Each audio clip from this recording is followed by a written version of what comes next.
मेरे परिवारजनों, मैं आज आपके बीच आकर विशेष तौर पर देशवासियों को आपकी मेहनत के बारे में बताना चाहता हूं। जो मैं बातें बता रहा हूं वो आपके लिए नई नहीं है, लेकिन आपने जो किया है, जो साधना की है, वो देशवासियों को भी पता होना चाहिए।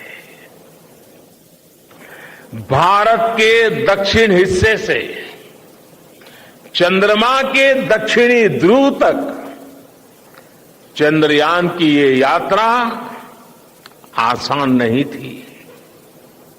मून लैंडर की सॉफ्ट लैंडिंग सुनिश्चित करने के लिए हमारे वैज्ञानिकों ने इसरो की रिसर्च फैसिलिटी में आर्टिफिशियल मून तक बना डाला। इस आर्टिफिशियल मून पर विक्रम लैंडर को अलग अलग तरीके से सरफेस पर उतारकर उसका टेस्ट किया गया था। अब इतने सारे एग्जाम देकर हमारा मून लैंडर वहां गया है, तो उसे सक्सेस मिलनी ही मिलनी थी।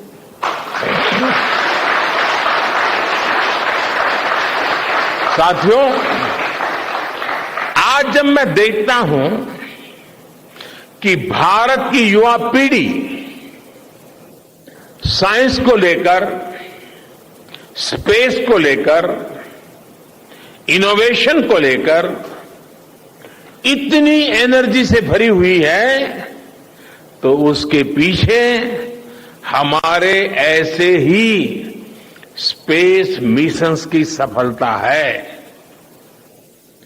मंगलयान की सफलता ने, चंद्रयान की सफलता ने, गगनयान की तैयारी ने देश की युवा पीढ़ी को एक नया मिजाज दे दिया है। आज भारत के छोटे छोटे बच्चों की जुबान पर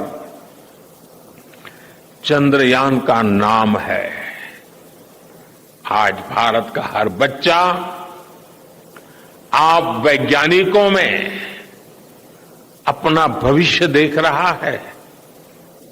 इसलिए आपकी उपलब्धि सिर्फ ये नहीं है कि आपने चांद पर तिरंगा लहराया, लेकिन आपने एक और बड़ी उपलब्धि हासिल की है, और वो उपलब्धि है भारत की पूरी पीढ़ी को जागृत करने की, उसे नई ऊर्जा देने की।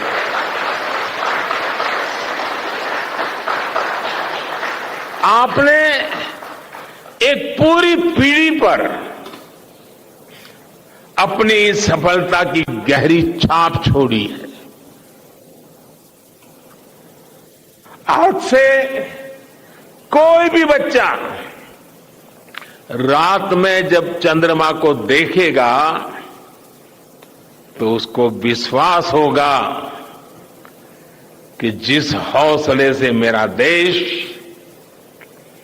चांद पर पहुंचा है, वही हौसला, वही जज्बा उस बच्चे के भीतर भी है, उस युवा के भीतर भी है। आज आपने भारत के बच्चों में आकांक्षाओं के जो बीज बोए हैं, कल वो वट वृक्ष बनेंगे और विकसित भारत की नींव बनेंगे।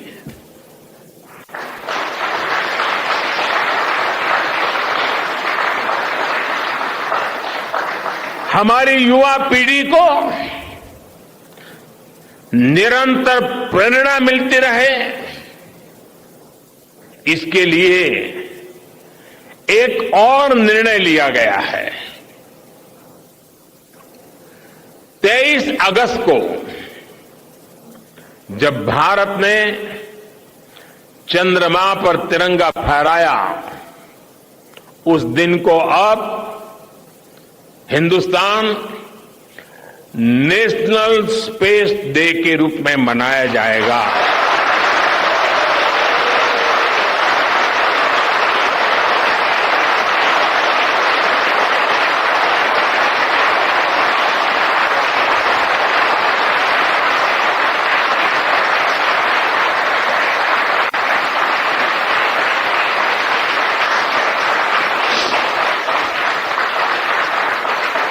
जब हर वर्ष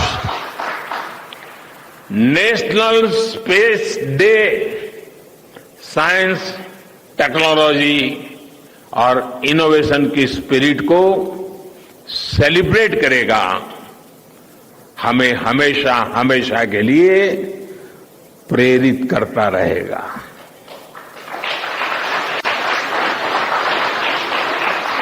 मेरे परिवारजनों, आप भी जानते हैं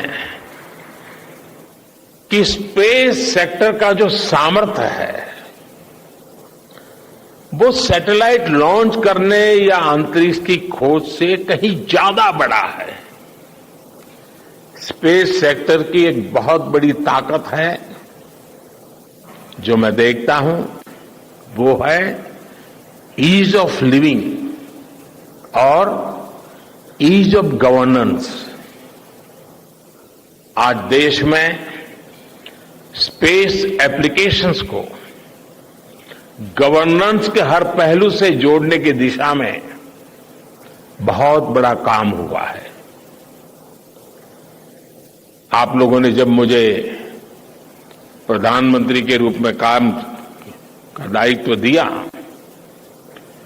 तो प्रधानमंत्री बनने के बाद मैंने भारत सरकार के ज्वाइंट सेक्रेटरी लेवल के ऑफिसर्स की स्पेस साइंटिस्ट के साथ एक वर्कशॉप करवाई थी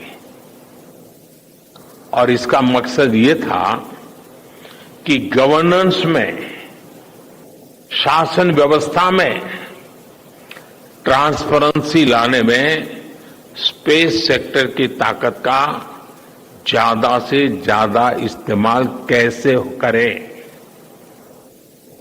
तब किरण जी शायद हम लोगों के साथ काम करते थे। इसी का नतीजा था जब देश ने स्वच्छ भारत अभियान शुरू किया, शौचालयों का निर्माण शुरू किया, करोड़ों घरों को बनाने का अभियान चलाया। तो इन सब के मॉनिटरिंग के लिए